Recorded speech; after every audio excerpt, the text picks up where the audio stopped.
We had just finished cleaning up after dinner when she made my heart skip a beat. "Darling, bring us a couple of drinks and meet us in the living room. There's something we need to talk about." This longer, wordier version of "we need to talk" didn't make me look forward to the conversation, but I obediently did as asked. Mary and I had been together for almost 2 years, and were getting married next Saturday, exactly 1 week from today. We were already living together and having impressively great sex about 2 months after we started dating. I had no doubts about our relationship or marrying her and wondered what it might be about. We sat together on the sofa and each of us took a sip of our drinks. I could tell she was having some trouble starting a conversation, so I decided to try to help her a little. "Mary, are you leaving me?" She turned to me with a look of horror on her face. "God, no, Henry. I love you and plan to be with you for the rest of my life, and I can't wait to marry you. Nothing like this. What then, baby? You know you don't have to worry about talking to me about anything." "I know, my love. It's just, well, it's a conversation I've known about for years, but it's still hard to start." I took her hand and kissed the back of it. "Whatever it is, we'll get through it together, okay?" Mary turned and smiled at me, then apparently just decided she had no choice but to say it. "Henry, baby, you know how close my family is and how much they love you." I knew. My family, of course, loved each other, but Mary's family, if such a thing could be appreciated, would be much higher. "Sure, baby. And you know how much I love them." "I know. I've already told you how important this is to me, and your relationship with them has exceeded even what I hoped for. But with only a week left until our wedding, there is one last thing that needs to be done. I guess you could say it's a family tradition. This is what my family has done for generations to bring the family together whenever marriage occurs. We feel like this makes the new family member, well, a closer part of the family." "Well, that doesn't sound so bad. What should I do?" "You know, of course, that we talked about how I would stay with my parents starting tonight, and you wouldn't see me until I walked down the aisle with Dad on my wedding day. Well, you will spend the Friday evening before the wedding with my mother. I really liked Mary's mother, and as they say, if you want to know what a woman will look like when she's older, look at her mother. Well, let's just say I was happy with the expected result." "Oh, that's interesting. So, your mom and I go to dinner and spend time talking and really getting to know each other. Something like that?" "Well, I'm sure dinner and conversation will be part of it, but that's not really the tradition I was talking about. You and your mother, well, get to know each other very well." "Mary, please, can you just say what you mean?" She took a deep breath to calm herself, and then looked me straight in the eyes. "Henry, you're going to spend Friday night having sex with my mother." Of all the things I could think of, this wasn't even on the list, and I think the evidence was pretty obvious from the look on my face. You're not serious?" "I'm completely serious, my love. As I said, my family believes that the closeness between a future husband and the opposite parent creates an unbreakable bond and truly brings that person into the family. As I already said, this continues in our family from generation to generation." "Are you saying that your father... Did you have sex with Grandma Agnes?" "Like a champ, from what Grandma says about it, and yes, Grandpa Frank slept with Great-Grandma Alice. And so, on, through generations of people you've never even heard of, let alone met. You've already mentioned how well Dad and Grandma get along. Well, now you know why. And husbands, too. I mean, your father, he's like, is everything okay with him?" "Look, baby, you don't have to decide right now," she said, avoiding my question. "The time I spend with my parents this week will give you time to think about it. Just remember how important this is. You can say no if you want, but that means we won't be able to get married and we'll have to break up." I really started to go crazy. An hour ago, I was blissfully waiting for my wedding day to approach so that I could unite myself with the best woman I have ever known, with whom I would like to spend my life. And now suddenly I was told that if I did not agree to what, on first impression, I considered morally unacceptable, then not only would my wedding be canceled, but I would lose this woman completely. Suddenly, my lunch was unhappy with its current placement. I jumped off the couch without saying a word and just ran to the toilet. Luckily, the apartment wasn't very big, before his presence made itself known. I stayed there until there was nothing left but air, and my abdominal muscles rebelled. Mary was right behind me when I finally felt confident enough to turn away from the porcelain god and finish my prayer, sitting on the floor right next to him just in case. "Are you okay, baby?" I looked at her as if she had suddenly grown green heads on both sides of her neck. "No, Mary, I'm not okay. I was just told that I must do something that I find morally questionable at best, or I will lose the love of my life forever. Isn't there some leeway in your tradition, some position for a man who loves you with all his heart and soul, but doesn't feel comfortable with what you ask?" "No, dear, I'm sorry. Mom was actually engaged to someone before she met Dad, and he didn't want to do it. He said he didn't think it was right. She left him that day and never spoke to him again." "But you can break the vicious circle, Mary. We can just fly to Vegas and get married there." Suddenly, judging by Mary's look, these green alien heads just grew out of my neck. "Henry, you surprised me. I would never show disrespect to my parents, in fact to my entire family, by doing something like that. And if you think I would do that, you don't know me at all." I, of course, knew this, and if I had not been in such emotional turmoil, I would not have even suggested it. Mary would never go against what her family considered so important. I tried to apologize. "Everything is okay, dear. I know it was a real shock. That's why I told you. Now that you have a week to think about what you want to do." Suddenly, a thought occurred to me. "Oh my God, Mary. If I somehow agree to this and then we have a daughter, then you—" I trailed off. "Will I definitely have sex with our future son-in-law?" "Yes, Henry, that's part of it too. But if we have a son, then all responsibility will fall on you." The thought flashed through my head that the continuous succession of daughters born into this family would not allow this to happen. "Mary, this is too much. I don't think I can do this." She climbed onto my lap as I sat on the bathroom floor. She wrapped her arms around my neck and pressed her head against mine. "Henry, my love, you are the strongest man I know here," she said, patting my chest. "I would trust you with my life, because I know that you have the strength to do what needs to be done, for me and for us. I love you with everything I have, but it has to be a decision you make. I'm getting ready to pack for the week, and I have every confidence that you and I will stand together at the altar on Saturday and get married, and all that implies."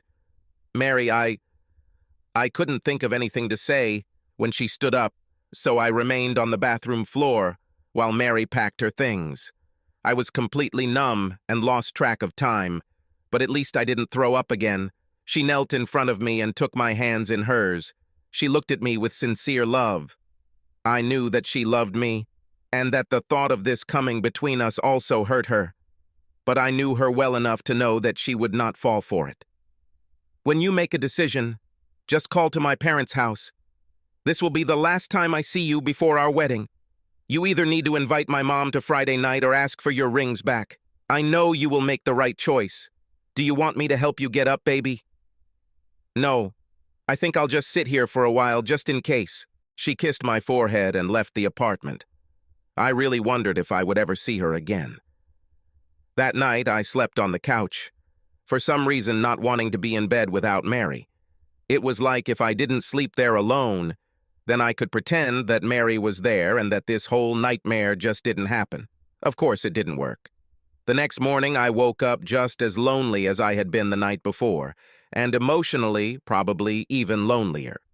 The thought of breakfast almost made me want to vomit again, so I just went for a walk. The fresh air seemed to help. I thought again about the scenario I was facing. The only thing I could think about was how wrong it all seemed, but I had nowhere to turn for another perspective. My very conservative parents would have been furious at the very idea and would probably have demanded that I cut off all contact with Mary and her family so that I couldn't discuss it with them and the rest of my extended family would be no better. At some point, I realized that there was really only one person, someone who had been through this themselves, who could perhaps give me some perspective on this, and I would feel embarrassed to bring this up in conversation, as we will be talking about how I will have sex with his wife. But I didn't see any other choice, because if I couldn't somehow wrap my head around it, I would have demanded my rings back, and I really didn't want that yet. I returned to the apartment and dialed the number. "Henry, my boy, I was wondering how long it would take you to call after that little bomb my daughter dropped on you yesterday. I believe you need to talk." "Yes, sir." "Will you be free at some point today? Let's meet at Clancy's Pub around 6:30. We'll drink beer, eat, and discuss everything." "Thank you, sir." The day seemed to creep on, but it was finally approaching 6:30. I arrived 5 minutes early to find Mary's father already waiting in the back booth, which would give us some privacy. I walked over and sat down. "Thank you for taking the time to meet with me, sir." "Henry, we've known each other for a couple of years. I think you can drop the sir part. It's Joe, or even Dad if you want, but not sir. And I was waiting for your call, although it took you longer than I expected." I was quite taken aback by what Mary said. "Joe, I'm so sorry, but calling you Dad right now seems a little premature. So you're going to break up with Mary? I consider almost everything, including registering in a local monastery and dedicating my life to God. From what my daughter said, it would be a damn shame to exclude you from the male population, if you know what I mean. So I hope you rule out that option." I shook my head at the thought of Mary sharing information about our sex life with her parents, or more specifically, her father. He noticed, "I'm very sorry, Henry, but we talk quite openly about such things. It's not such a big deal if everyone acts openly. So what can I tell you, my boy? I guess my first question is, how do you feel about this? Henry, I would be lying if I told you that the thought of a virile young man fucking my wife is something that makes me happy. I imagine I'll spend the night heavily under the influence of something and then sleep it off at a nearby hotel. But I knew what I was getting into when I agreed to this and had sex with Agnes 24 years ago, and I will contribute to the family. Did you ever, think about this when your wife was pregnant? And you hoped it would be a boy? Hell yes. And not because I imagined what beauty my son might bring home. How did you decide to go through this? I mean, I've always been taught that being in a committed relationship, even if you're not actually married, means that that person is the only one you're intimate with. I understand that in this case everyone knows what is going on and has given their approval, but I am still conflicted with what I was taught. And only you can decide how you are going to apply these things in your life, Henry. For better or worse, we are all raised the way our parents see fit. But once we reach adulthood, we must evaluate these life lessons and decide whether we agree with them. I understand your point of view. Just because I was raised that way doesn't mean I have to believe it. That's it. You're an adult now, Henry, and you have to decide what's right for you personally. This is part of free will. But the fact is that in your mind, what is being proposed is wrong, and it will be difficult to overcome. Let's pretend for a moment that you have no moral objection to being intimate with a woman other than Mary. What else about this situation bothers you? Well, the first thing that comes to mind is, well, sir, Joe. I paused and took a deep breath. My first thought is how I would look you in the face. Like, would it be awkward? Considering I had sex with your wife, and you know it. A wide smile appeared on Joe's face, and a puzzled expression appeared on mine. You know, Henry, that was the first thing that came to my mind. How the hell am I going to stand at the altar and look into the face of Frank, whose wife I would have just spent the night with when he led National to the altar, let alone for the rest of your life? So I called him, just like you called me. I told you I was waiting for your call. He did just that. The more things change, the more they stay the same, as they say. I think this scenario plays out almost every time. What kind of man finds out that he has to have sex with his future mom with full knowledge of the family? Will there be no problem with this? Calling the man whose wife you would be with was a natural reaction. So you had a meeting with Mary's grandfather like we have now? Certainly. And he told me the same thing that I'm going to tell you right now, Henry, and you should hear it. I placed my glass on the table and turned my full attention to him. He continued, I understand that this tradition, as they call it, is unorthodox. But the women in this family are singularly and fiercely loyal to their men, Henry. I guarantee that you will never have any reason to believe that Mary would cheat on you or even put herself in a position where it would seem that way. She would rather die than embarrass you or make you doubt her love and loyalty. With the obvious exception of your future son-in-law, of course. I believe in it. This is one of the things that made me fall in love with Mary in the first place.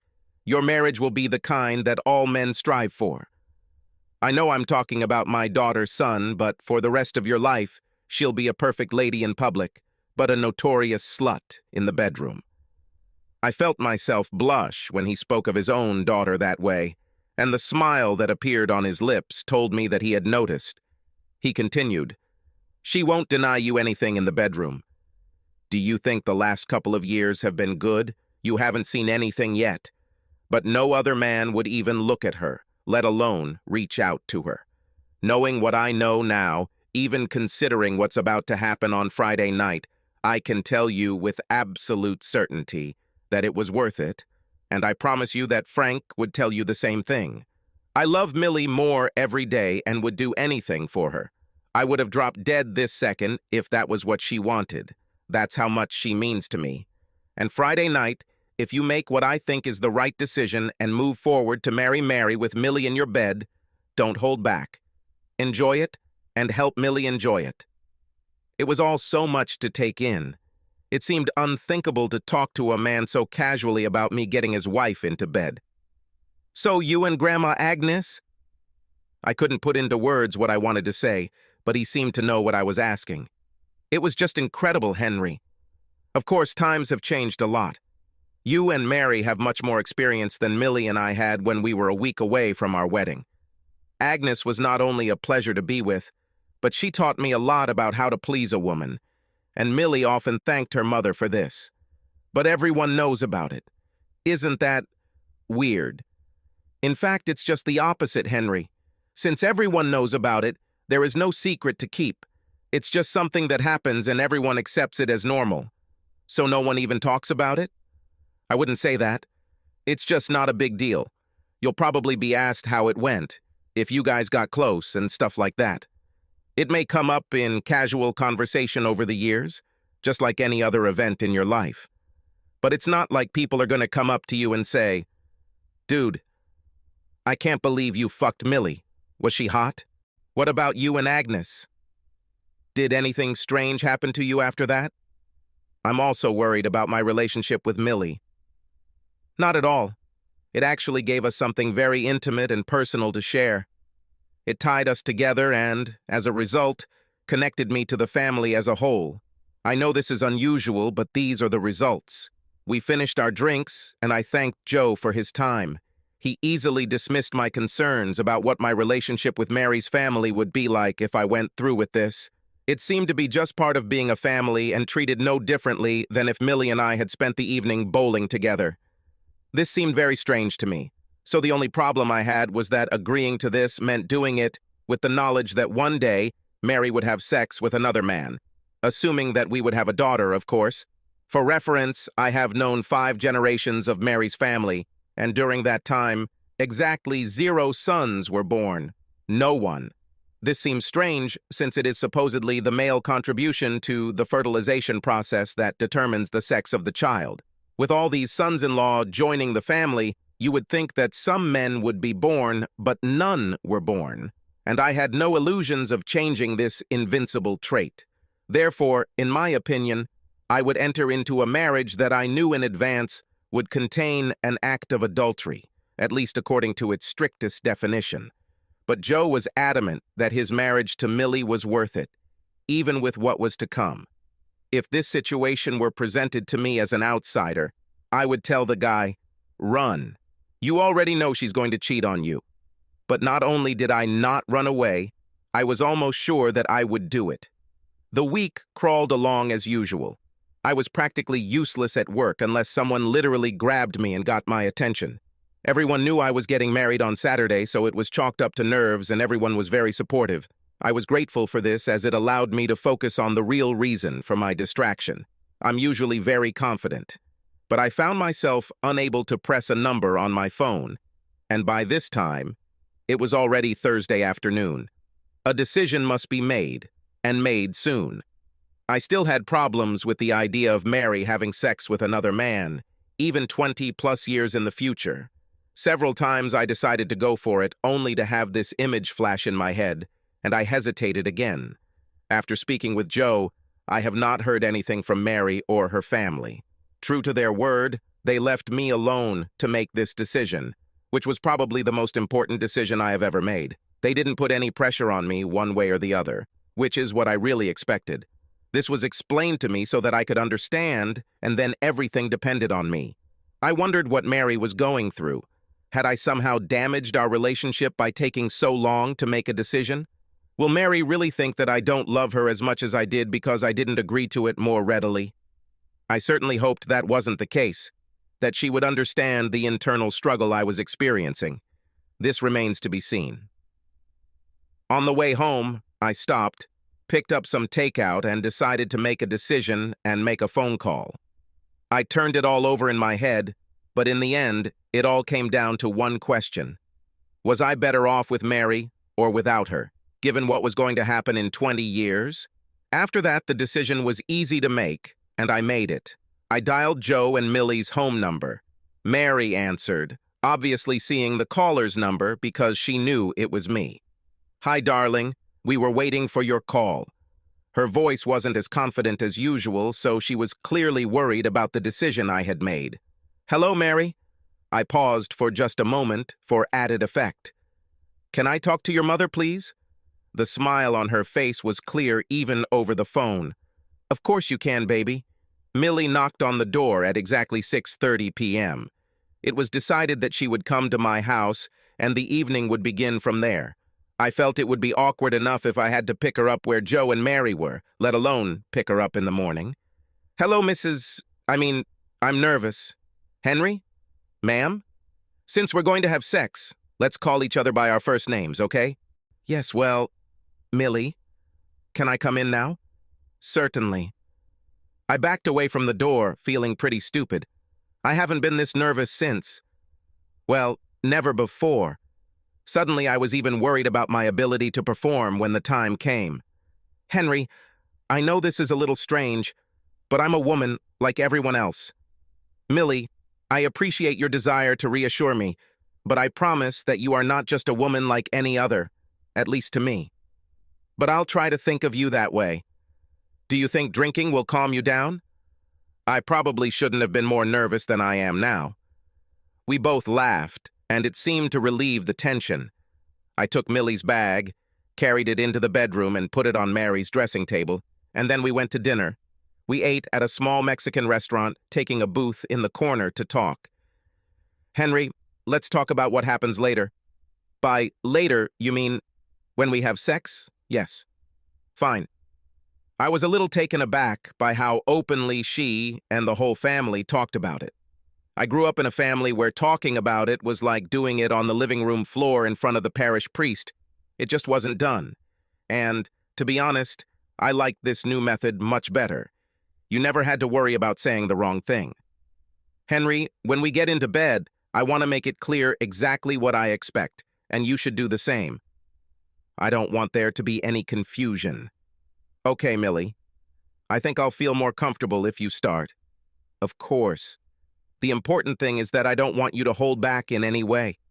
I don't want you to feel like you have to stop and think, is this what I should do with Mommy Mary? If you want to do something to me, just do it. For example, yes, Henry, whatever. I am a woman who loves sex of all kinds. I plan to please your manhood and expect you to soften, caressing me in my private place. Several times. Mary told me, you're good at it, so I hope to be impressed. This was never Joe's special skill. And of course, what always seems to be the main thing, I absolutely expect you to take me to the place where I sit. I love it. In fact, I was the one who convinced Mary to try it with you, and you know how much she likes it. In short, I'm open to absolutely anything, so just do it. I was stunned by the speech she had just given me, and the smile on her face told me that this was exactly what she wanted. I do not know what to say. Sex should be fun, Henry, and I want us to have fun. So, is there anything you want to do that you think I might object to, or something that you're uncomfortable with me doing to you? No, Millie. After what you just said, I'm not sure there's anything more. She smiled. Millie, can I ask how you personally feel about all this? Or maybe a better question would be how you felt about this when you were a bride-to-be. Girls in the family are raised from an early age, knowing what will happen. I was actually very excited about the idea, as was Mary. I don't know if she told you about this. Not really. She made it clear that it was necessary and that she had no problem with it, but she didn't say anything about being excited about it. Well, it is. She would have watched it if she could and even asked if we could record it. I told her it was something private between you and me and not for her eyes. And you didn't have any problems with the fact that it affected your marriage with Joe, with his close relationship with your mother? I didn't have any concerns. It brought us all closer. It's just 1 or 2 nights into a long and happy marriage, and it was with the woman I love more than anything in the world. I was happy to share it with her, and vice versa. I had not considered this point of view, that Mary had not only chosen to share me with her mother, but to share her mother, the woman who raised her and was closer to her than any other person in the world, with me. It was actually something of an honor for me, although I didn't realize it until now. Wait a minute. Did you just say 1 or 2 nights? I thought it was a one-time deal. The family takes advantage of these occasions to renew, let's say, some of these moments. While I'm spending the night in your bed, where do you think Joe will be? He told me that he would get drunk and sleep it off at the hotel because it would be difficult for him to think about you and me together. No, dear. Joe is now in the company of my mother. Is he with Agnes? Maybe. It's completely up to them. But Agnes is already over 60. So what? My parents are still very sexually active. Mom may not be there anymore and gets excited on her own, but they have things to help with that. She still really loves sex. I wouldn't be at all surprised if they become close. I just looked down and shook my head as this new information filtered into my brain, so I might have to endure it again like Mary does? Damn it. As if reading my thoughts, Millie continued. Yes, this means that Mary can indeed do it twice, but don't forget that this will mean that you get me twice. Henry, I know this is all quite difficult to accept, but we have been doing this for generations. We never had a divorce, and neither man, as far as I know, ever expressed regret about his choice. What about tomorrow morning? I mean, you'll leave me after you sleep with me and meet your husband, who in all likelihood just slept with your mother. Wouldn't that be awkward? Only if we let it happen, but the fact is that what we do brings us all so close that it seems completely natural, and we have what I guess you would call a ritual that helps with that. A ritual? When I leave your apartment tomorrow morning, Henry, I expect us to have amazing sex. But before I go, I will climb into your shower and wash myself thoroughly. I have everything I need in my bag. I will wear clothes chosen specifically for this purpose, which are also in my bag. I will then return to my home and introduce myself to my husband for his pleasure. He will aggressively and persistently do whatever he deems necessary to make me his woman again. And then we will go and give our beautiful daughter to the man of her dreams. And then our lives will continue, as they have for the past 24 years, as a devoted couple loving each other very much. Nothing has ever threatened this, and nothing will ever threaten it. As all of this sunk into my psyche, one thought kept crossing my mind. I didn't want to live without Mary, but if that was the price, could I live with it? At that moment, I decided what I would do. I raised my head and met Millie's gaze. Millie, I think the time for talking is over. It's time for me to take you back to my apartment and have the thorough sex you've come to expect. Now you've spoken like a man, dear. I took care of the check, and we returned to my home. The anticipation filled me all the way home, and I was looking forward to it. We decided to take a shower beforehand, probably just the first of several showers we would take, and I admired her body as she undressed, noting with interest her shaved privates.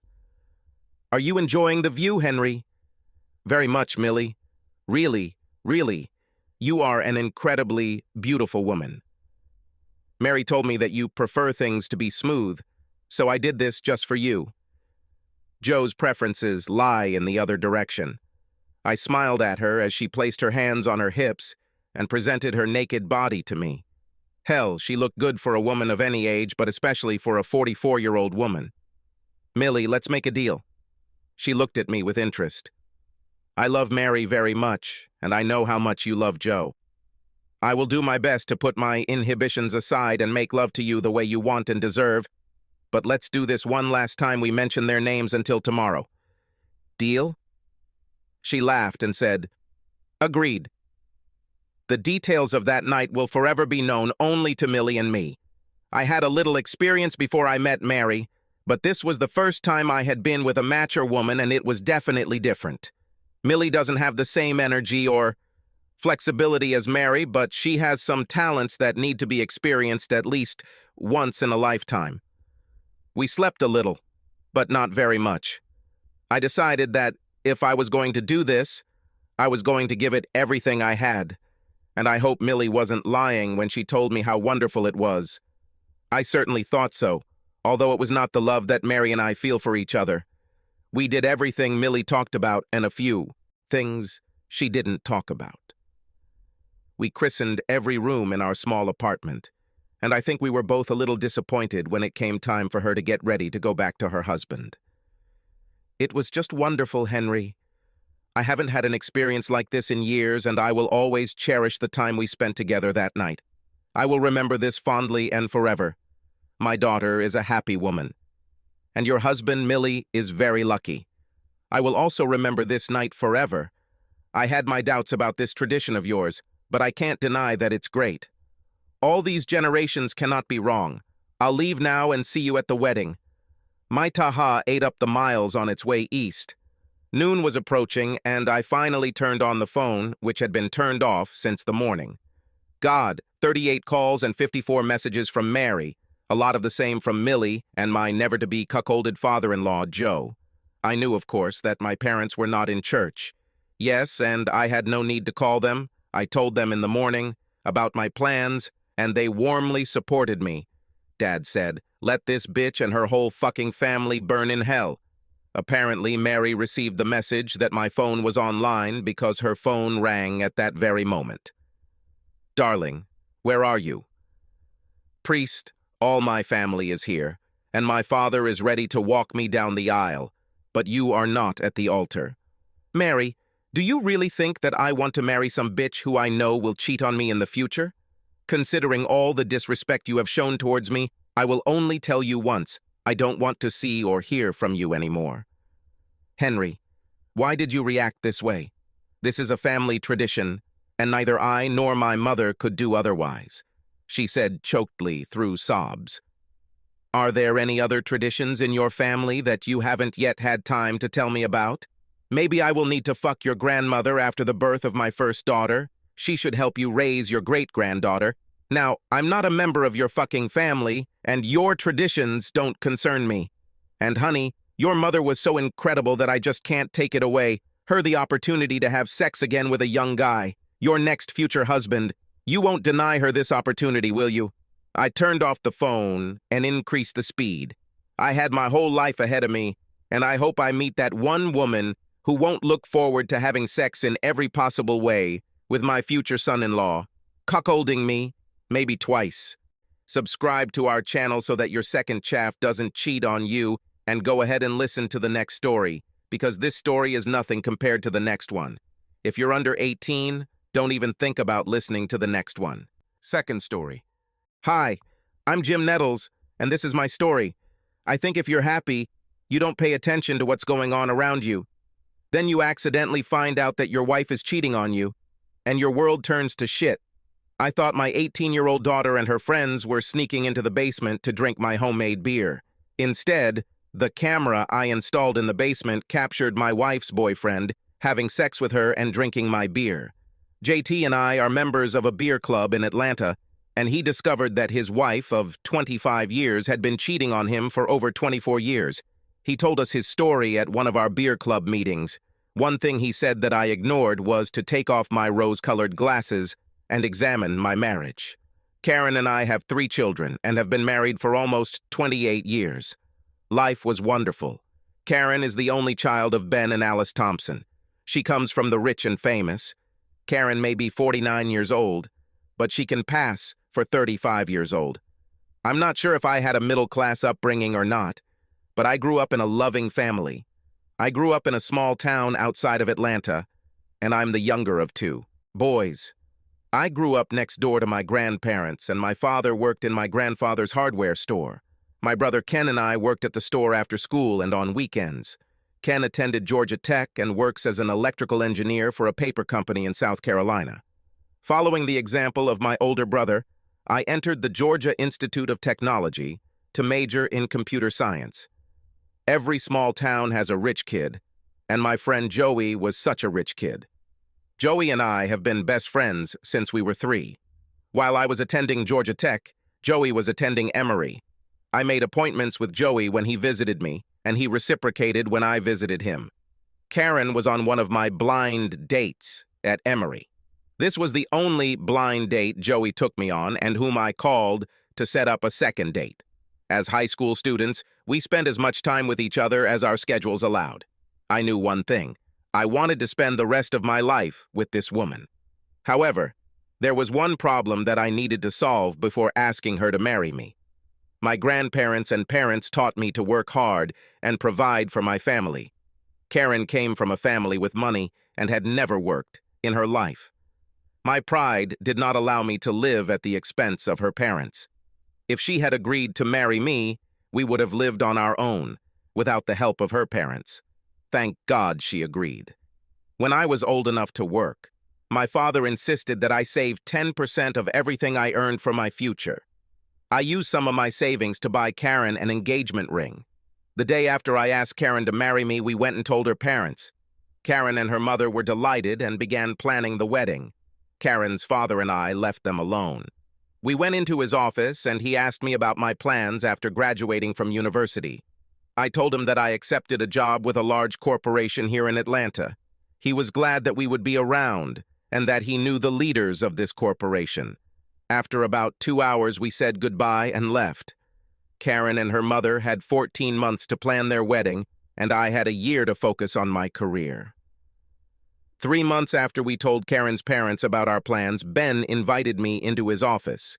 He told me that he liked me and knew that Karen loved me, but as a father, he had to protect his daughter and family. I sat there wondering what the hell he was talking about. He handed me a document and said it was a marriage contract that he wanted me to sign. I heard my father's voice. Never sign anything without reading it, asking questions, asking for advice, and thinking it through before you sign. He sat and waited for me to finish reading the contract. The agreement stated that if our marriage ended within the first 5 years, I would receive $100,000 and would have no right to any other property from Karen or her family. Every 10 years, the money limits increased and reached a limit of $5 million on our 25th wedding anniversary. I sat and looked at him with my mouth open, trying to decide what to answer. After a few minutes, I told him, "Sir, I love your daughter, and I plan to spend the rest of my life loving her. However, the business side of me understands what you're getting at. I'll take this with me and think about it." He said, "Okay. I will be waiting for your answer." My father is always the first person I turn to for advice, so I went to him. Dad took his time reading it twice before saying, "Jim, we both know why Ben wants this agreement, and the way it's written only protects his family. My question is, what do you want from this marriage, and what do you want to protect from them?" He and I discussed my feelings for Karen, goals, dreams, and long-term future. Dad said, "I have always assumed that if you ask me to give up something, then you should give up something too." Ben's lawyer takes care of the Thompsons, which is what he gets paid for. He sees you as a country boy with nothing to lose and everything to gain. You and I both understand why he needs this agreement. Ben believes you love Karen now, but he's worried something will happen later. If you or I were in his place, we would have done the exact same thing. He paused, then said, Jim, the marriage is falling apart for several reasons. This prenuptial agreement states any reason. Being together in college is one thing, but being a married working couple is another. Will you and Karen be able to overcome the difficulties? You may find that you can't live together because of work, or friends, or money, or lack thereof, parents, or whatever. Do you need Ben's money because your marriage isn't working out? What is it that would end a marriage that would make you want his money? God, I'm so glad I went and talked to Dad. I called my brother Ken and got his opinion, and it basically sounded like I was talking to my dad again. After talking with several other people I trusted, I knew what changes I would make to the prenuptial agreement and how to discuss them with Ben. On our next visit to Karen's parents, I asked Ben for a few minutes of his time. He looked at me and said, "Let's go into my office and give these ladies time to discuss the wedding." When we entered the office, I took out the marriage contract that Ben had given me. "Sir, I've thought a lot about this and would like to make a few changes." He prepared to say something, paused, then nodded his head, inviting me to continue. "I understand and can appreciate your position. I will marry your daughter because I love her. So I suggest the following. 1. For the first 10 years of marriage, you put $100,000 into an investment account. Together, we will determine where to invest these funds. We will meet quarterly to discuss this. I believe this will give us an opportunity to get closer to each other. 2. If the marriage fails, then the money will remain with you. Karen and I will split our marital property 50-50. This does not include assets we acquired from you or my parents. 3. If the marriage ends in divorce because I committed adultery, then you will keep the money and Karen will receive 100% of the assets acquired during our marriage, excluding assets acquired from you or my parents. 4. If this marriage ends in divorce because Karen committed adultery, then I receive the money and 100% of the property we acquired during the marriage. Again, this does not include assets acquired from you or my parents. 5. Karen and I will take full control of the investment account on our 43rd wedding anniversary. I paused, giving him time to think. A smile crossed his face. He leaned back in his chair and said, "Son, your proposal is very interesting. It shows that you love my daughter. Your offer makes it clear that you are not interested in Karen for her money. Your proposal to co-manage an investment fund is truly creative. I agree that this will give us the opportunity to do things together, plus I will have control for 43 years. What I don't understand is that you don't want to share anything in case of cheating. I have 2 questions. Why 43 years? And why don't you want to divide the property in case of infidelity?" The answer to 43 years is simple. Karen and I will be 65 years old, and the money will go to retirement. He laughed and nodded his head for me to continue. If the marriage fails because we try but can't resolve our differences, then it's all equal. We gave everything we had to make it work. Why punish another person? If one of us commits adultery, we are doing it on purpose, and the marriage cannot survive betrayal and mistrust. Marriage is the joining of 2 into 1. Our mission is to be faithful to each other until the end of our days. If Karen is unhappy with me, she can ask for a divorce, and then she can date whoever she wants. I will be faithful to Karen, and the only way for me to get revenge is if she commits adultery while married to me. Does this answer your questions? Yes, son, you answered my questions. I will prepare a new contract for your review. Let's go join the ladies. A few weeks later, we brought Karen in and explained the prenuptial agreement to her. Karen was surprised to learn that this had already happened and that she had never considered this possibility. After reading it, Karen looked up and asked, "Jim, do you mind?" "Yes, Karen." She slowly reread the contract. "Jim, why 43 years? And what does this say about adultery?" Laughing, I answered, "Your father asked me the same thing. In 43 years, we will be 65 years old. Think of it as our pension fund." Karen sat and smiled. "If we try to make our marriage strong but we fail, then we get divorced and move on with our lives. knowing that we tried. Adultery is done intentionally, behind someone's back, by lying about where you have been and who you have been with.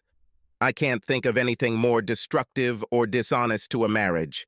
If I'm not good enough for you, or you feel the need for someone else, then ask me for a divorce. I will not be disrespectful, and I will not be a cuckold. I love you. I will be faithful to you, and I will demand the same from you. We had a wonderful wedding and a fantastic honeymoon. We have been married for almost 28 years and have 3 children.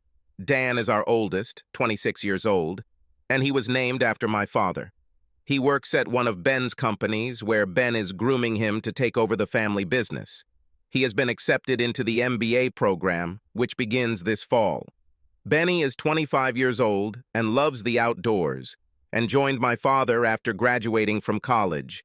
As you can see, Benny is named after Karen's father. My father is very happy to have someone in the family take over the management of the farm and hardware store. My brother and I left the farm as soon as we could. Amy, our surprise baby, turned 18 3 months ago and has everyone wrapped around her little finger. She is the best athlete among our children and will receive a full scholarship to play soccer at the University of Southern California next year. After the boys left for college, I converted the basement game room into a brew pub. Karen and I love to entertain, and the pub has become very popular with our family and friends. For months, I suspected that someone was stealing my beer. No, I don't do inventory. It's just a feeling. While collecting a few bottles of beer for a beer club meeting, I couldn't find a single bottle of IPA. Fred Jones was at a meeting that evening, and I told him I thought my 18-year-old daughter was stealing my beer from the pub. Do you let your daughter drink beer? No. I'll let her try it if she wants. Why do you think it's her? Beer disappears when I leave town. It can't be Karen. I've never seen her drink a whole glass of my beer. She prefers wine. The boys like my beer. When they come to visit, I send them home with a whole box. That leaves Amy and her friends. Well, I can install a motion control camera in the pub, and you can capture it on film. Great idea. Can you set up the camera tomorrow morning while Amy is at school? Is 11 a.m., okay? Thank you. See you tomorrow at 11 a.m.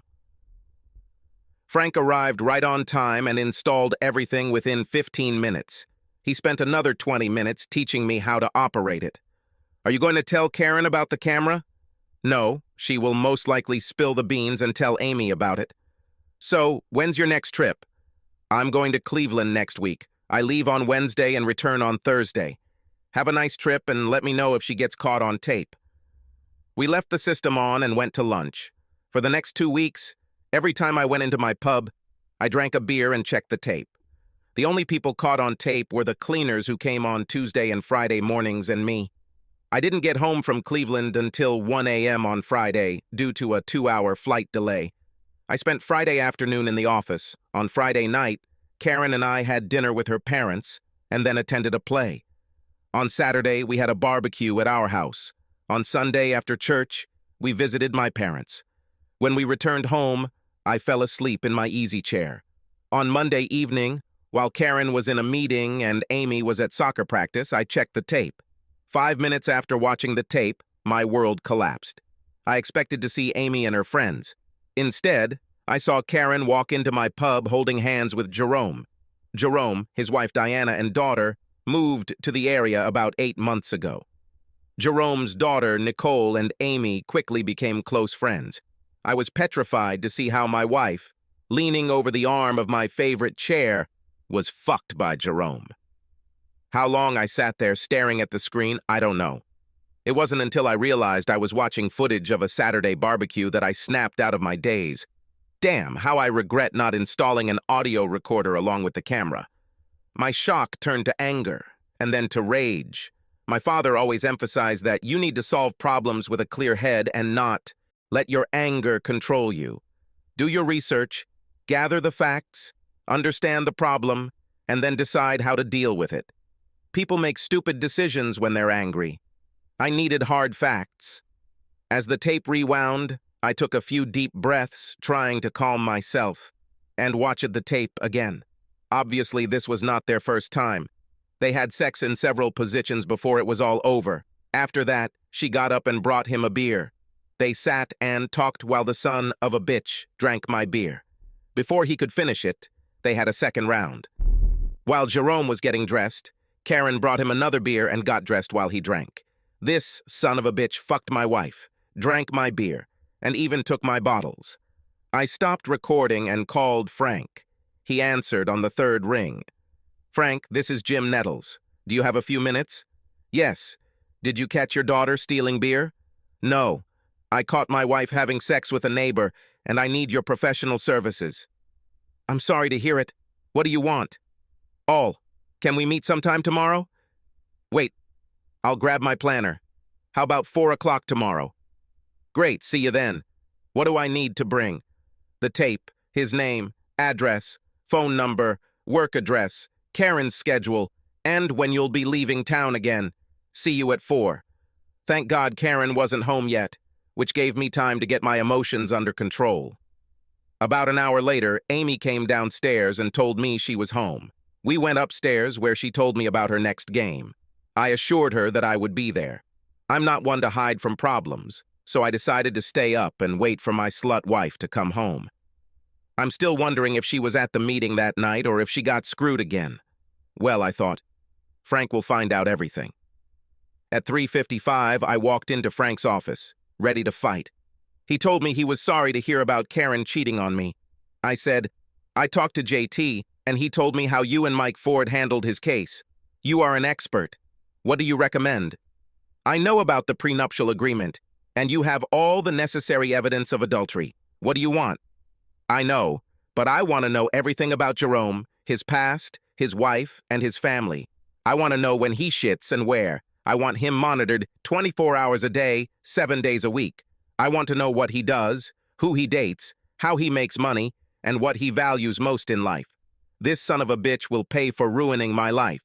Not only do I want him to be watched, I want Karen to be watched 24/7 too. It will take time and manpower to collect all the information you want. I'll ask my staff to do this in the morning. I recommend installing cameras and recording devices in all rooms of your house, as well as in Karen's car." "Good idea. It's a shame we don't have audio from last week." "So when is your next trip?" "In 3 weeks. This time I will be gone for 4 days." "Great. By then we should have enough information for you. Did you bring the cassette?" "Yes. I brought what you asked for. When can we get to your home to install the new system?" "Karen plays bridge on Thursday mornings. How much time do you need?" "We need at least 2 hours." "Fine. I'm waiting for you at my house on Thursday at 9:30. When I left Frank's office, I felt better knowing that something was being done. Now all I could do was wait. 3 weeks later, I kissed my wife goodbye and left for Austin, Texas. The past 3 weeks have felt like 3 years. Mike Ford prepared all the legal documents and they were in my briefcase. I was the one who had to serve Karen with the divorce papers. I went to JT instead of going to Austin, knowing that tomorrow my marriage would end. As expected, Frank came with the news I was waiting for. This son of a bitch came 45 minutes after I left, and they had sex in our bed twice. Karen asked the asshole if he could spend tomorrow evening with her since Amy was spending the night at a friend's house tomorrow. After many hours of thought, I finally decided how to handle Karen's revelation. What I really wanted to do was throw them both out of my house naked and onto the street. The next day, I called Karen's father and asked him to meet me at his office. I told him that I had a problem, that I needed his advice, and that I would like to discuss it privately. He agreed to meet me at 6:30 that evening. Ben met me at the door with a questioning look. I never asked to meet him in his office, so he knew something was up. "Sir, I have always thought of you as a second father, and I am glad that I have known you for the last 29 years. Because I respect you and consider you my father, I have decided to treat you with the same respect that I would treat my own father in this situation." "Jim, what are you talking about?" "Well, sir, I'm filing divorce papers with Karen tonight on the grounds of adultery." What in the name of all that is holy is going on? I have tapes of Karen and her lover having sex in our bed. Moreover, your daughter and her boyfriend are still having sex in our marital bed. This cannot be. What are you going to do? Well, sir, I've looked at it from several angles. What I want to do is go there, cut off his reproductive organs, shove them down his throat, and throw him out of my house. This can't be serious. Yes, I would love to do it. If I didn't respect you, that's exactly what I would do. However, I have another option that I would like to discuss with you. Over the next 45 minutes, we discussed my plan, and he agreed that this was the best way to handle the situation. At 9:15, Ben and I met Atlanta Police Detective Frank Jones, Brad Williams, Mike Ford, and Steve Collins at my home. I introduced everyone, and Frank informed us that they were in the master bedroom. We were standing on the porch talking when Frank heard through his earpiece that they were having sex. I unlocked the front door and led everyone into the living room. Looking at Ben, I said, "I'm sure you don't want to see your daughter have sex. Why don't you wait downstairs?" I promised him again that I would not physically harm Karen. Brad followed us up the stairs, carrying a video camera. We wanted to record them before they came in so they knew they were being recorded. Our plan was to stand outside the door and wait until Jerome was ready to come to the finish line and then enter. As we walked down the hallway towards the bedroom, the sounds of their lovemaking could be heard. These were the sounds of lovemaking, not just rough sex. As we stood in the hallway waiting, we heard Karen say, "Oh yeah, baby, that feels so good. God, how I missed you. Yes. Oh God, yes. Oh, my God, that's all. Don't move. I love you." Jerome increased the pace as she continued to moan. We prepared to enter, and then we heard the slut's plea. "Take me to the place where I'm sitting. Please take me. I love it when you take me like that." Karen purred. "God, I wish I could marry you. I've missed you." When we heard Jerome say, "Get ready, here it comes," we entered, guided by the light. What can I say? It was a Kodak moment, and we captured it on film. "Jim, oh my God, what are you doing here? I'm here to serve you with divorce papers and throw your ass out of my house." Jerome began to stand up. I looked at him and said, "Jerome, it is in your best interest to remain on the bed until I tell you to get up." When he realized that there were 4 of us, he sat back down.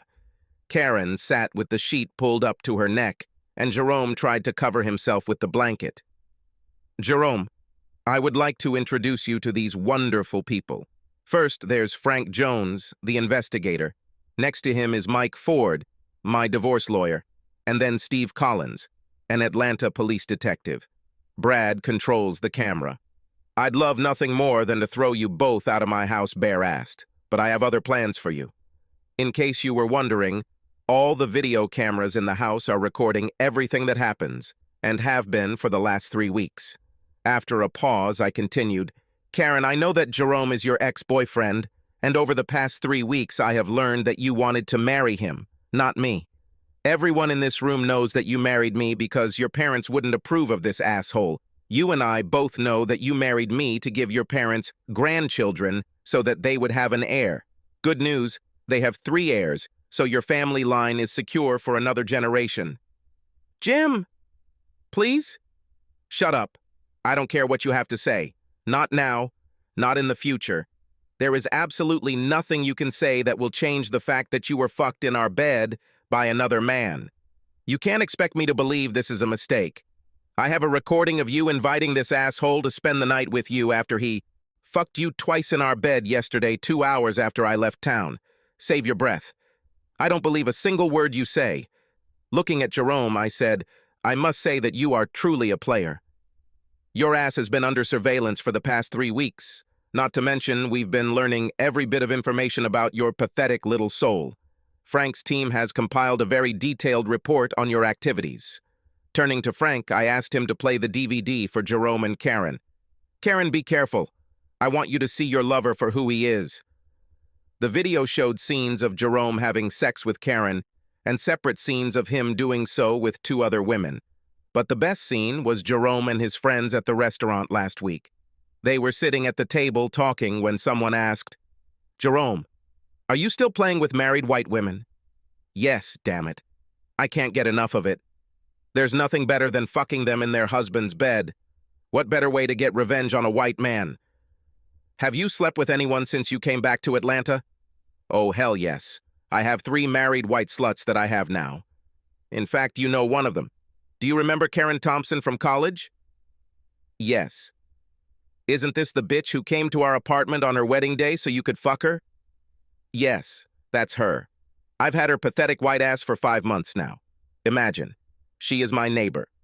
If I remember correctly, she told you that she wanted to have sex with you one last time before the wedding, because she was going to be faithful to her husband. It's right. Until 5 months ago, she kept her word. Now she tells me that she regrets not marrying me. Can you believe this bitch actually believes that I would marry her white ass? By this time, Jerome was screaming at me, and Karen was curled up in the fetal position and sobbing. Frank and Steve approached Jerome and told him to shut up. He finally shut up when they pulled his bare ass off the bed. Jerome, we're almost done. Just calm down and listen. We're not going to hurt you if we don't have to. Trust me, all 4 of us would love nothing better than to beat the crap out of you. But you know what? Your brothers-in-law have other plans for you. Your wife and her brothers were not happy when we shared our information with them. Why don't you get dressed? Your car should already be here. Before you go, you should know that I gave copies to the husbands of the 2 women you raped, as well as to your wife. What did you do? I'll kill you, bastard. You just threatened me in front of my lawyer and a police detective, not to mention the fact that your threat was recorded on tape. Mike handed me a stack of paper, which I, in turn, handed to Jerome. Okay, asshole, these are the divorce papers your wife asked me to give you. Before I forget, she asked me to tell her to go to hell and not come home. Can you believe it?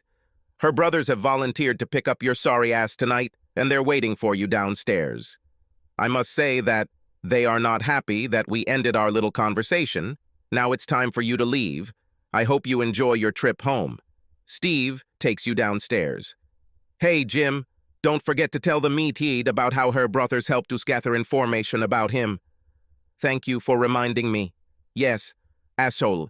The documentation we gave to your wife goes back at least 15 years. Frank, with the help of her brothers, documented 12 cases of adultery. You should hurry up. They're waiting for you downstairs. Steve grabbed Jerome's hand and ushered him out the door.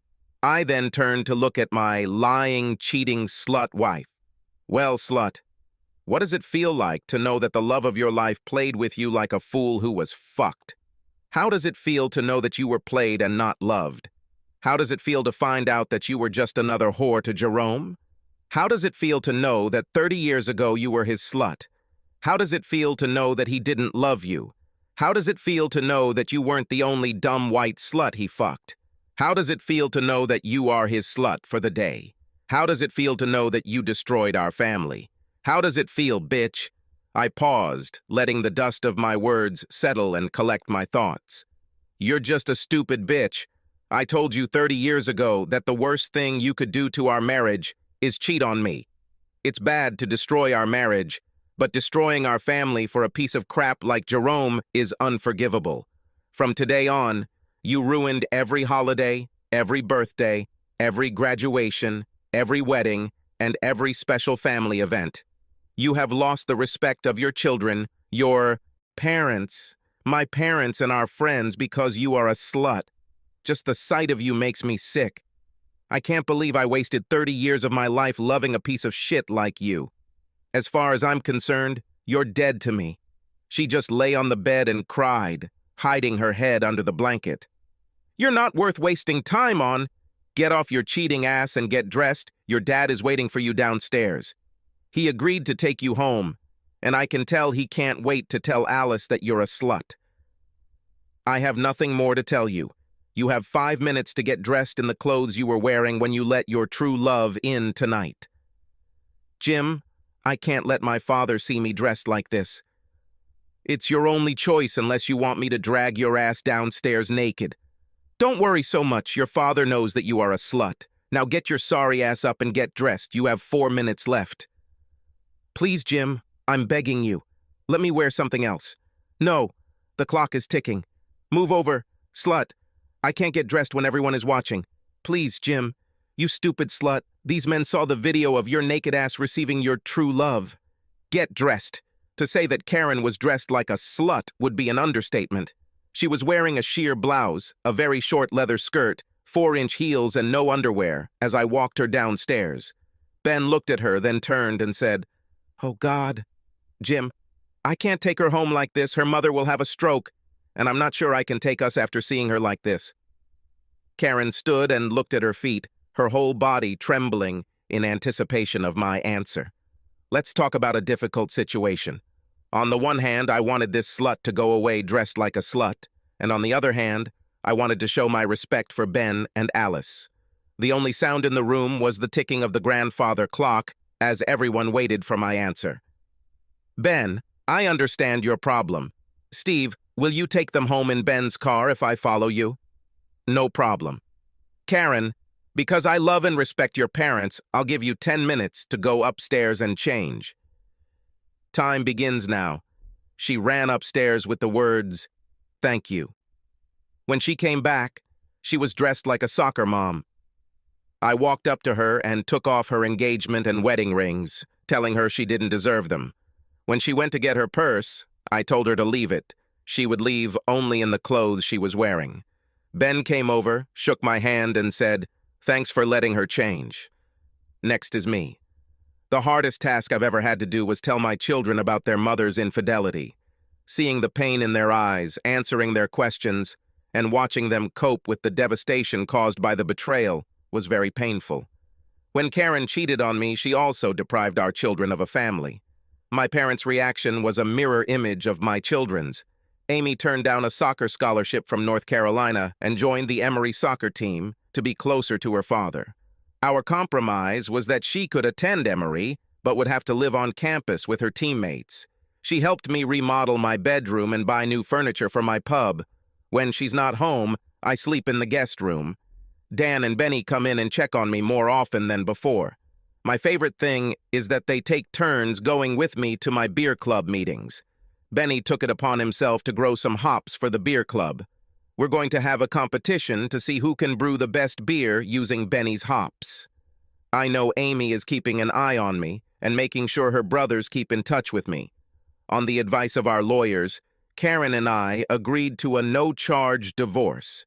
Ben agreed that I had proof that Karen was cheating and that I didn't need to seek a divorce on charges of cheating on her in order to gain control of the investment fund under the prenuptial agreement. Ben, Alice, and Karen were spared the shame of a public trial. I allowed Ben and Alice to look through Karen's things and take her personal property. 2 months later, Karen's father called me and asked me to meet him in his office. He and I often talk on the phone, so I was surprised when he asked for a formal meeting. For the past 25 years, Ben has been lobbying for me to join him in the family business. I always refused, saying that I would earn my own money and would never be accused of being on his tail. He surprised me by asking me to join him. I raised my hand and told him to stop. I'm not going to join his company. Jim, I understand and respect the reason why you didn't accept my offer in the past, but this time it's different. I'm almost 76 years old, and Dan is at least 15 years away from being able to lead the company. I always believed that if something happened to me, you would step in and take charge. This episode with Karen almost destroyed Alice, and she needs me. Alice is so embarrassed that she can't see her friends. All she does is sit at home. Her consultant advises that she be taken out for a while. Jim, I need you to take over for me and prepare Dan for the future. Ben, I'm so sorry to hear about Alice. Please give her my love. Sir, I am not ready to give you an answer today. Give me a few days to think it over. Don't delay. I need to get Alice and Karen out of Atlanta as soon as possible. When can you give me an answer? I'll be here in 3 days with an answer. Great. Say hello to your parents. What? I know that you always talk to your father before making such a decision. See you in 3 days. 3 days later, I told Ben that I accepted his offer. Dan is delighted with his role as caretaker of the family business, and Ben is right. He still has a long way to go before he takes charge. Once a month, Ben and I meet with Dan, Benny, and Amy to discuss the family business. That way, Ben knows what's going on and Dan has a support structure he can turn to for advice, just like I turned to my dad and brother. Karen moved to Florida and remains in touch with her children. Dan and Benny go to Florida to visit Karen several times a year, and Amy stays with her for a couple of weeks each summer. Karen attends some of Amy's soccer games and stays away from me. Alice makes progress, but will never move back to Atlanta. I don't know what happened to Jerome. His wife divorced him, and from what I heard, he moved somewhere out west. He was involved in at least 8 divorce cases and was left penniless. Jerome not only destroyed his own life, he destroyed many marriages. I guess I shouldn't blame this son of a bitch for everything. All these women chose to cheat on their husbands. They weren't raped, they weren't drugged, they weren't drunk. They planned their sex sessions in advance, and they are just as guilty as Jerome. I hope I find someone to love in the future. I miss being married, having someone to hug, someone to talk to, and someone to share my love with. Until that happens, I will get up every morning, thank God for my children, and live my life looking forward, not looking back. Subscribe to our channel so that your second chaff doesn't cheat on you, and go ahead and listen to the next story, because this story is nothing compared to the next one. If you're under 18, don't even think about listening to the next one. Third story.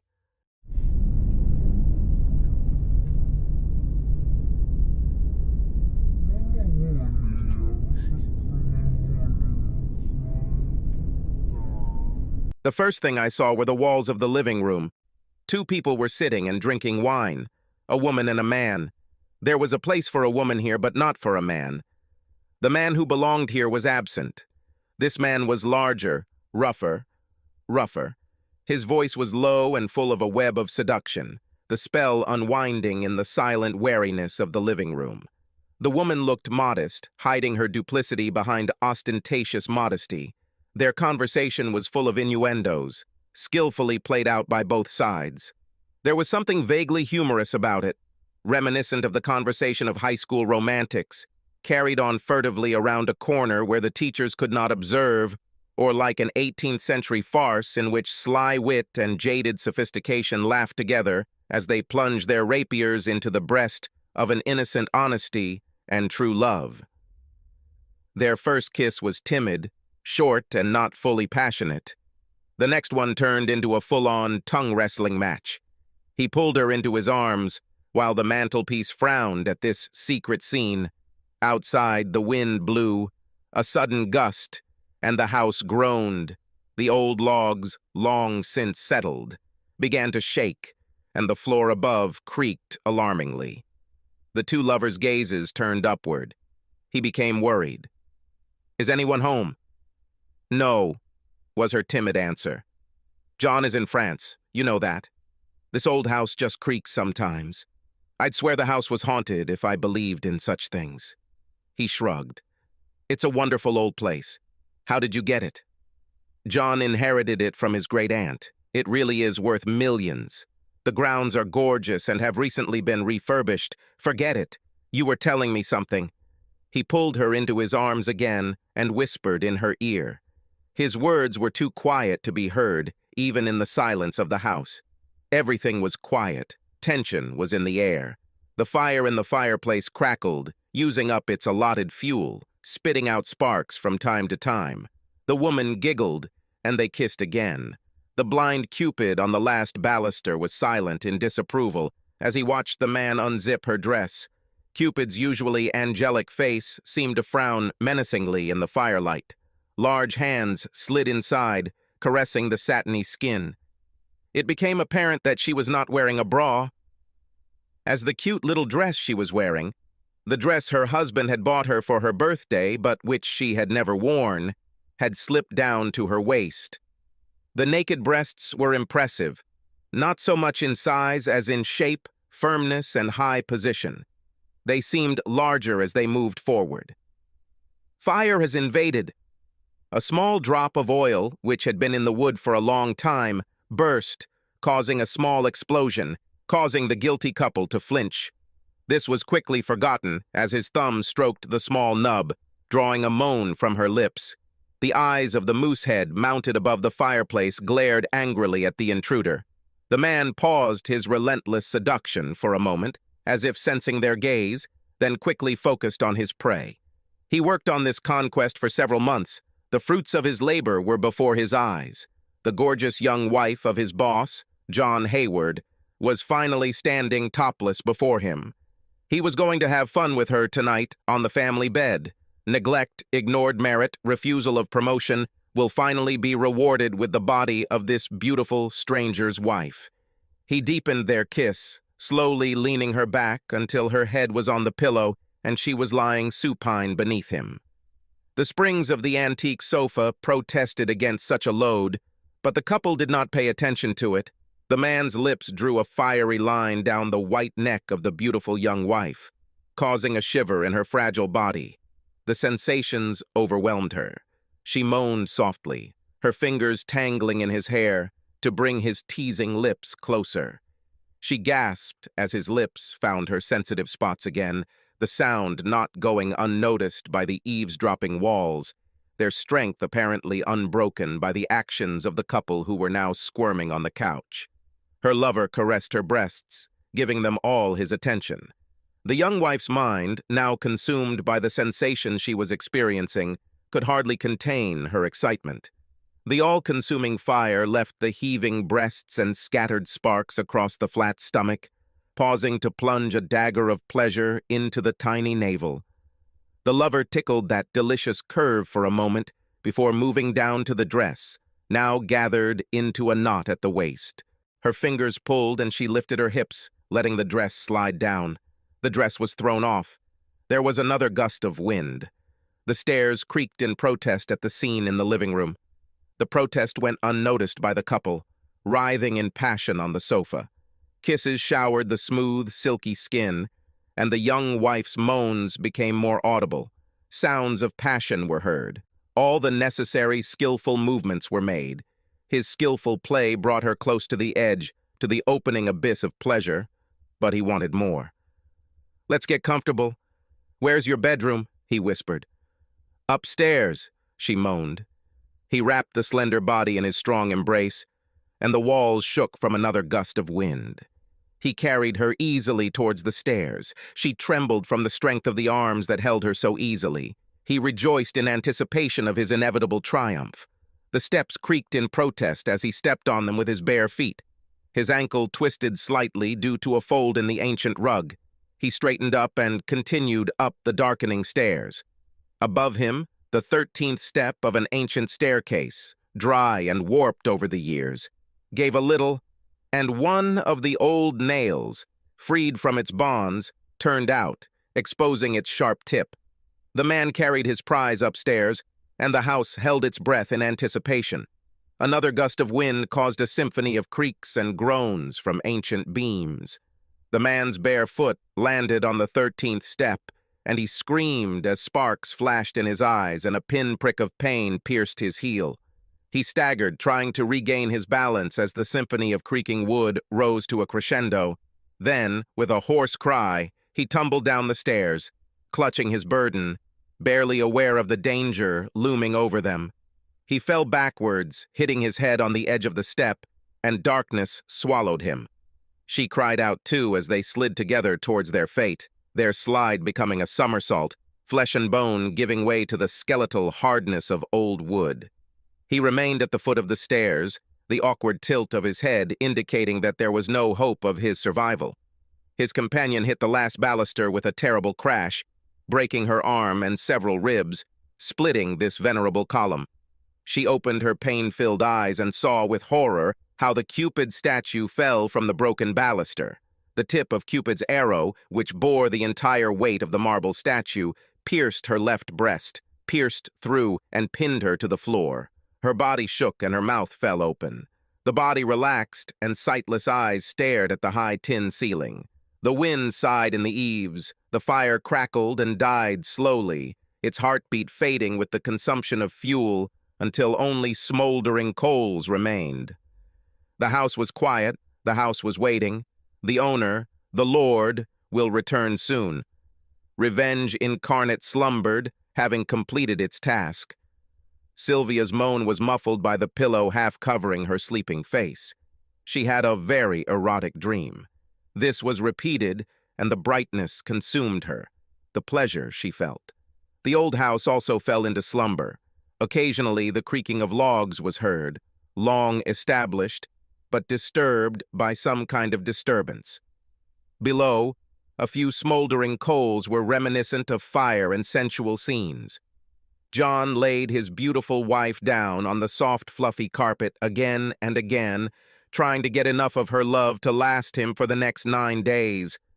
Sylvia was an extremely sensual woman, and he wanted her to remember, to be filled with the glow of his love, and to feel that they were not just husband and wife, but connected on a spiritual and romantic level, something he had never experienced with anyone before.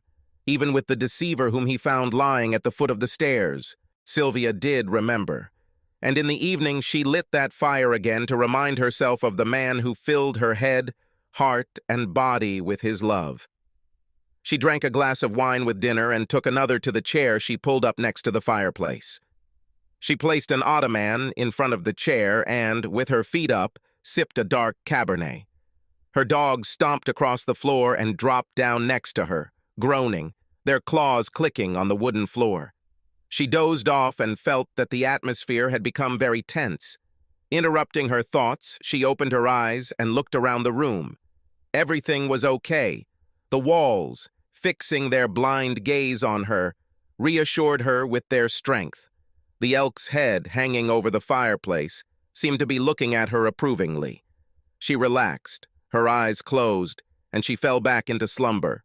Her thoughts were lost in a wine-dark sea of satisfaction, returning to the scene that had played out the night before. She felt a pleasant wave, remembering John's lips, remembering how he showered her breasts with his caresses. Sylvia had amazing, firm breasts.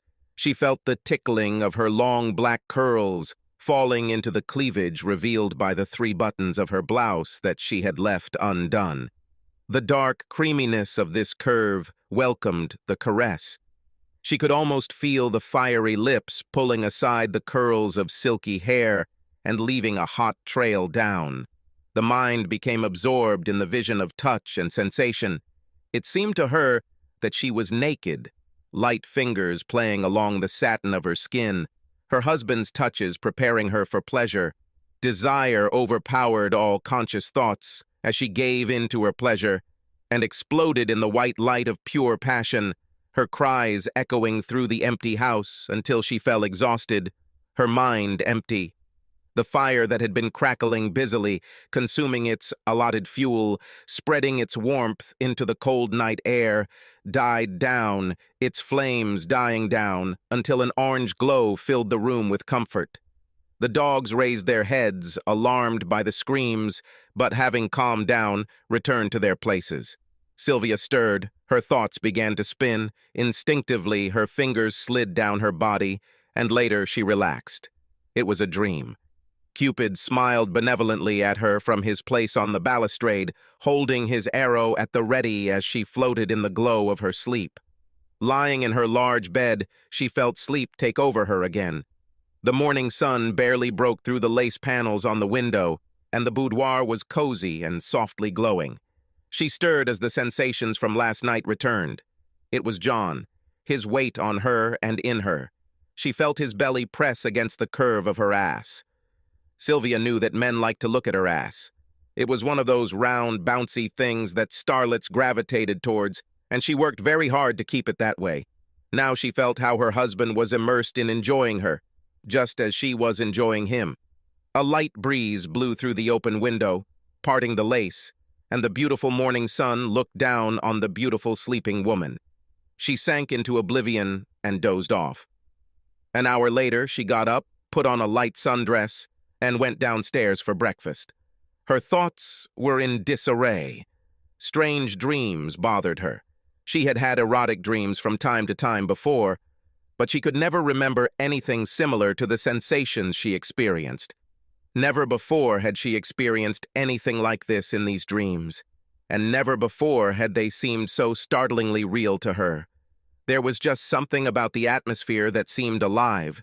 It was hard to pinpoint what it was, but she always felt like there was something there, just beyond the senses, at the edge of her vision. At first she felt a little scared. Now it just seemed somewhat calming, like a kind angel was watching over her. She and John met in New York, and she quickly fell in love with his charm, soft Southern accent, and easy manner.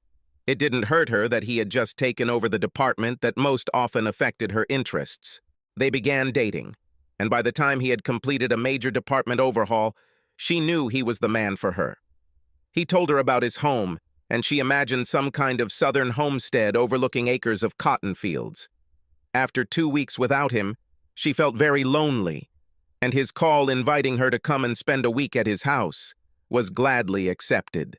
The house was exactly as she had imagined it, except that instead of cotton fields, the tall windows looked out onto gardens filled with butterflies and hummingbirds fluttering among the immaculately tended flower beds.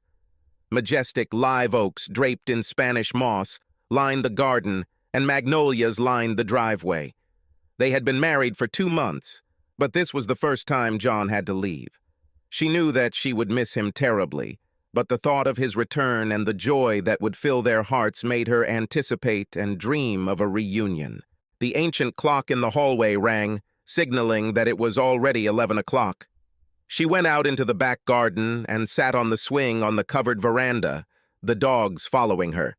The swing seemed to move on its own as she sipped her tea and breathed in the air, saturated with jasmine and lavender. Nearby were huge animals, bull mastiffs, and gifts from John, who knew that she longed for communication when he was not around. Did Mom's children find charming smells? She cooed to them as they circled around.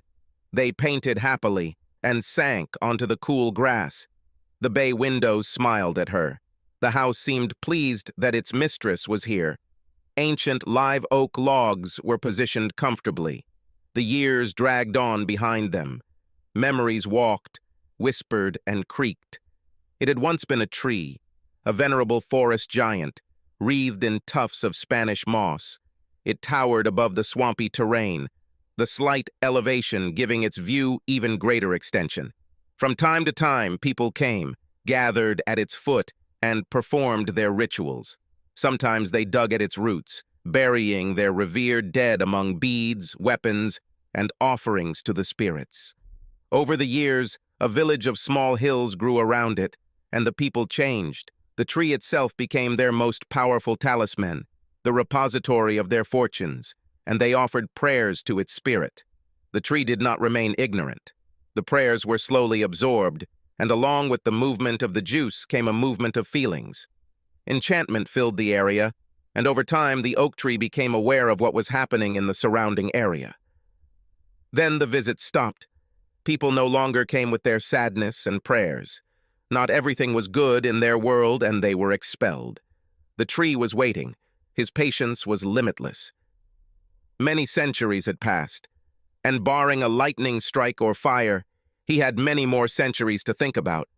Over time, new people came.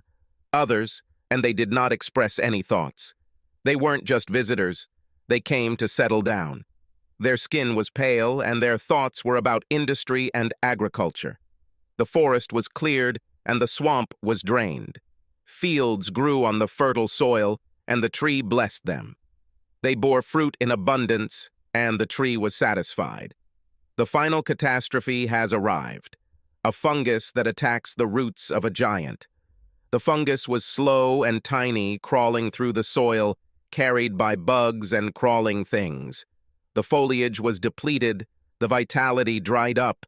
The oak was forced to conserve its vitality more and more in order to survive. The battle was lost.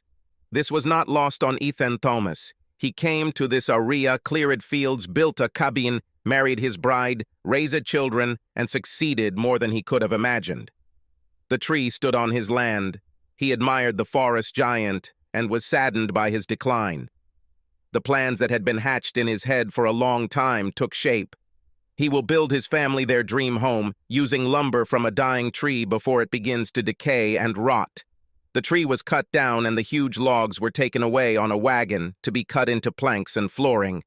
The house took shape, built on the very hill that the tree occupied, and Ethan Thomas lived there the rest of his life, passing the house on to his son and subsequent generations.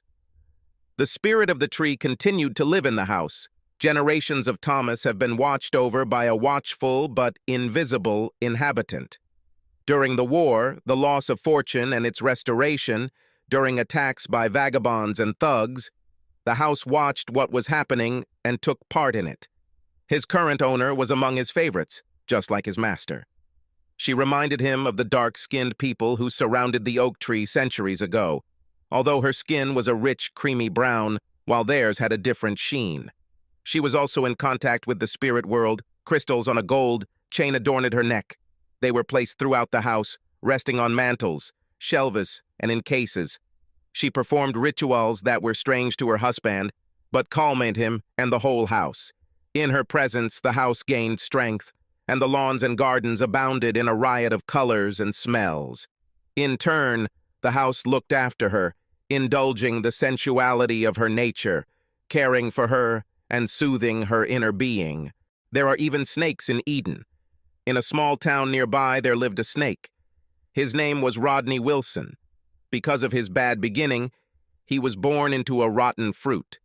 He was an inveterate laborer who did not seek work beyond his simple needs: food, alcohol, a shabby shack that he kept barely habitable. He used illegal substances. He was arrested many times. The county jail was often his residence. He once went to prison for molesting a neighbor's daughter. He was cautious, but sexually hungry.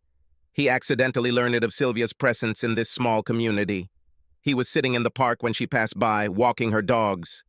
She amazed him and took his breath away.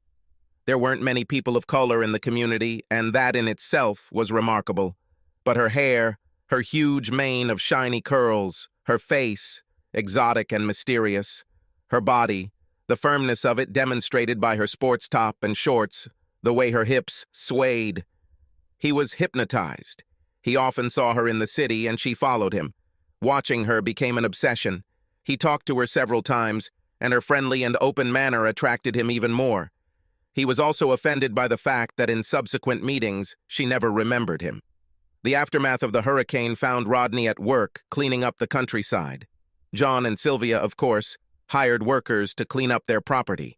Rodney wasn't lucky enough to be one of the men hired, but he was working on a neighbor's property and saw her in the yard, her yellow sundress a splash of color against the green lawns.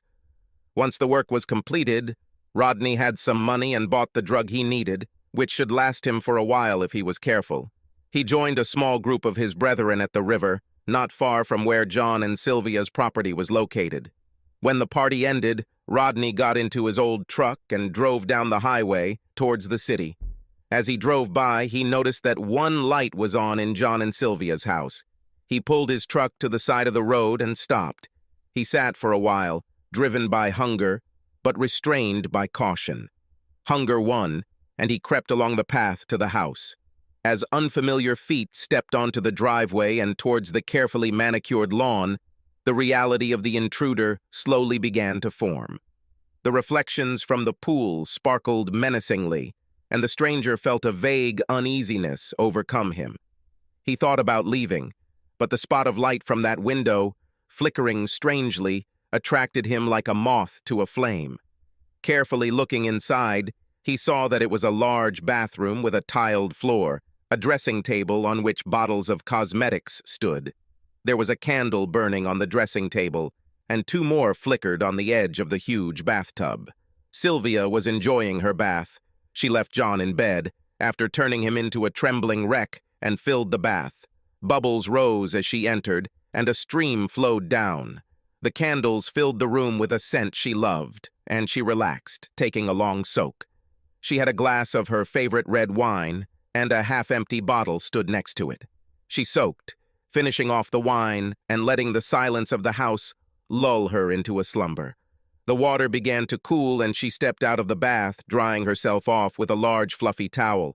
Rodney, standing outside the window, froze in his tracks. The naked beauty of this goddess was the subject of his dreams. He stood, fascinated, watching her as she finally wrapped a towel around herself, hiding her exposed beauty from prying eyes. She spent a lot of time taking out various bottles and jars, combing her hair with them, until it formed those shiny curls that framed her face in that familiar way. She blew out the 2 candles on the bathtub, collected her empty glass and bottle, and, taking the lighted candle from the mantelpiece, left the room.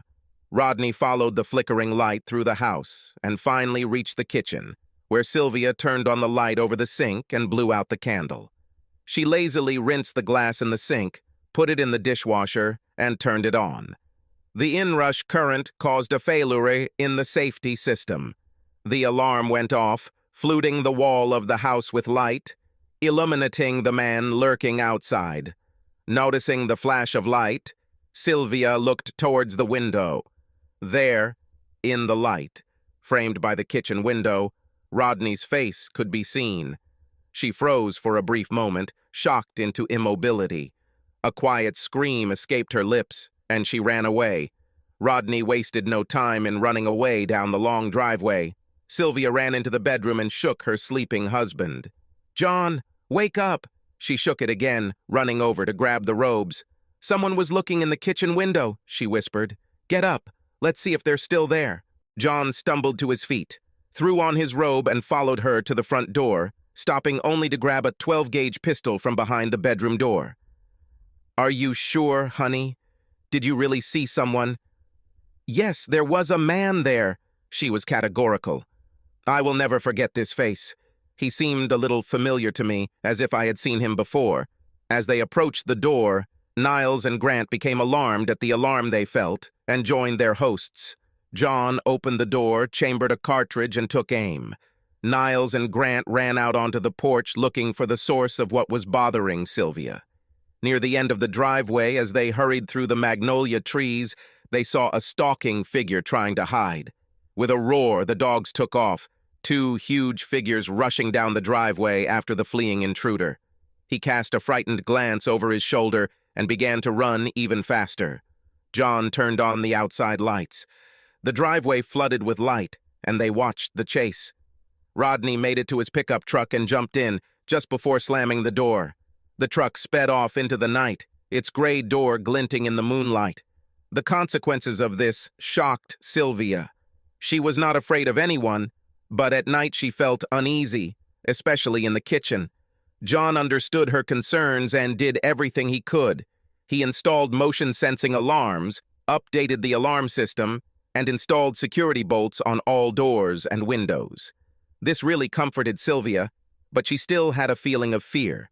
A month passed, and although her anxiety had subsided, it was always there in the back of her mind. When she was at home, the aura of peace gradually calmed, but it seemed that when she went out, her thoughts were disturbed, and it took some time for her serenity to return once she was in her cocoon of safety.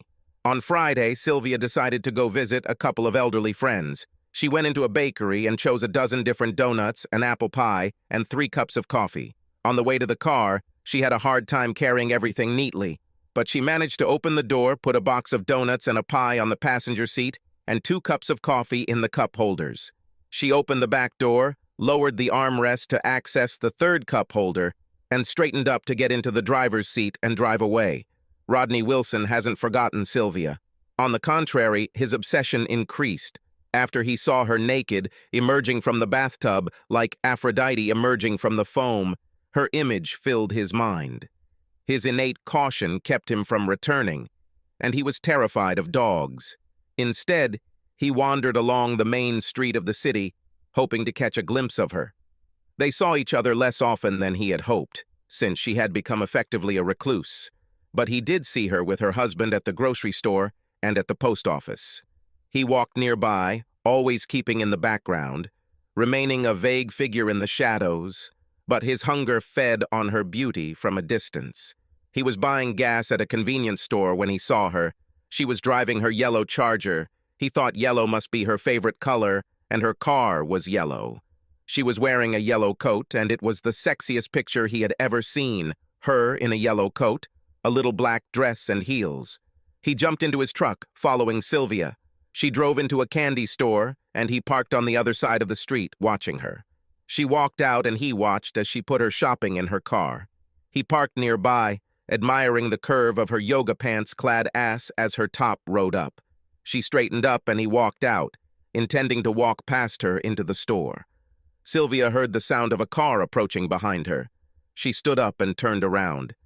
What she saw made her freeze in place for a moment. It was a blue truck with one gray door. Her gaze darted to the passenger, and she saw his face. It was etched in her memory, in the kitchen window, echoing hauntingly through her mind. Terror filled her for a moment, but was quickly replaced by white-hot rage. It was the face that made her unhappy. It was the man who invaded her privacy, instilling fear in her own home, suppressing her sense of comfort, and driving her crazy. She took 2 steps towards Rodney Wilson, her first landing a brutal blow to the liver. Sylvia was a strong woman. At almost 6 feet tall and 140 pounds of thick muscle, she was an athlete. She lifted weights 4 days a week and worked on her fighting skills by punching and kicking bags 3 days a week. She wanted to look good for her husband and trained for it. Before meeting John, she often spared at the gym, fighting both men and women in kickboxing and mixed martial arts matches. The fist struck Rodney, just below his diaphragm and above his stomach. The blow was delivered with all her explosive fury, even to the point of rage. The left hook, delivered with all his might, landed under Rodney's ribs and went up to the base of his shoulder blade. Sylvia's fist sank deep into his soft body. The air left his body with an explosion, and excruciating pain filled his mind with a red mist. The left hand was followed by a right hand to the same area, and he fell to his knees, bending over in pain. As he fell, his face was met with a powerful blow from Sylvia's right knee, breaking his nose and spattering blood on the asphalt. He lay there in a fog of pain and felt a new pain when he was grabbed by the hair, his head was raised, and the face of a vengeful goddess appeared before his blurred vision. "Remember me, bastard!" the goddess screamed in his face. "Come back to my house and I will finish you off and feed you to the dogs. Can you hear me?" Rodney did his best to show that he understood perfectly. His head hit the asphalt and he heard a car door slam. There was a roar of exhaust gases and he heard a car speeding away. He fought through the agony, managing to crawl to his truck and climb inside. His nose was bleeding profusely and he found paper towels to stop the bleeding. He managed to get home, where he lost consciousness. Both his eyes turned black and his nose became crooked. His health wasn't the only thing he cared about. Alcohol and illegal substances fueled a rage that, combined with his obsession, left him unable to rest. Fury mingled with memories of her naked glory. Obsession became compulsion, and as his body healed, his hunger grew. On the 5th night of John's absence, Sylvia made herself dinner, a delicious salad with fresh berries, and took it into the living room to curl up with a book, Niles and Grant snoring on the floor next to her. She was very engrossed in her book, the murder mystery in the first chapter, and the lack of evidence of the killer up until this point. She lit a fire, and it crackled happily in the fireplace. Completely immersed in the story, she was brought out of her reverie by the shrill sound of the alarm when the security system detected the back door being broken into. She jumped to her feet, called Niles and Grant, and ran to her bedroom. She slammed the door, locked it, and grabbing the shotgun, retreated to the bathroom and chambered around. Niles and Grant, sensing her fear, wandered around the bedroom, grumbling displeased. Entering the hallway through the broken back door, Rodney Wilson took the time to check the layout of the house. As he walked through the living room, he noticed a burning fireplace, indicating that Sylvia was home. The eyes of the moose head above the fireplace sparkled with obsidian malice, and Rodney shivered under that gaze. The fire crackled angrily, making him flinch, and it seemed to him that the statue of Cupid at the foot of the stairs was aiming its arrow straight at Rodney's heart. His nerves, never known for balance, were on a razor's edge. He walked through the house, its open layout allowing him to quickly determine that Sylvia must either be behind one of the 3 closed doors or upstairs. An obsession took hold of him, and he opened the closed door leading from the kitchen. A storeroom appeared before his eyes, and he entered it, looking for something hidden. The thought flashed through his fevered brain that Sylvia might be in the dark room. The floor creaked ominously and continuously in his ears as he moved. As he walked past a tall wine rack, dark bottles filling every corner, something moved and the door slammed behind him. Turning, he rushed towards the door and hit his shoulder on the counter. The bottle fell, breaking on the tiled floor, wine splattering on his feet and the floor. He slipped and crashed into the counter, falling to his knees. He looked up in helpless horror. The heavy counter, laden with hundreds of bottles of liquid, leaned dangerously forward. He screamed hoarsely as the counter toppled over, pinning him to the floor, and 2 bottles of Cabernet shattered and pierced his chest with their jagged necks. Pinned down by the heavy stand, with blood gushing from his chest, Rodney struggled for a short time and fell silent. Silence filled the house. The logs returned to their usual configuration. The fire crackled joyfully again, and the elk's gaze smiled benevolently in the empty room. When John returned the next morning, he saw the alarm flashing. He turned it off and went to look for his wife. The bedroom door was locked. John had the keys and opened the door. Sylvia sat on the bed, shotgun in her lap. Her eyes closed in exhaustion from the night's vigil. Niles and Grant rose from the floor on either side of the bed and rubbed themselves affectionately against his legs. He knelt down and hugged them, scratching them behind the ears and making them snore in ecstasy. After greeting his wife's furry guards, he walked over to the bed, sat down next to her, and pulled her into a tight embrace. She woke up from her sleep, trying to pick up the shotgun, but he held her tightly, whispering strong words of comfort and love into her ear. "Were you waiting to shoot me, kitten?" His gentle joke brought her to her senses, and she clung to him, sobbing in his cozy embrace. "John, it was terrible." She put the shotgun aside and fell into his arms. Someone broke in." The alarm went off. "I was so afraid." "Shh." He wiped away her tears with kisses. "Everything is fine. I called the sheriff and he's on his way. We'll just wait until he arrives." They heard sirens in the distance. The house watched them. Its peaceful atmosphere gave comfort and tranquility. For a moment, he became something more than just an observer. He became a participant, showed his abilities, and turned out to be quite strong. No one will ever again harm those under his protection. Subscribe to our channel so that your second chaff doesn't cheat on you, and go ahead and listen to the next story, because this story is nothing compared to the next one. If you're under 18, don't even think about listening to the next one.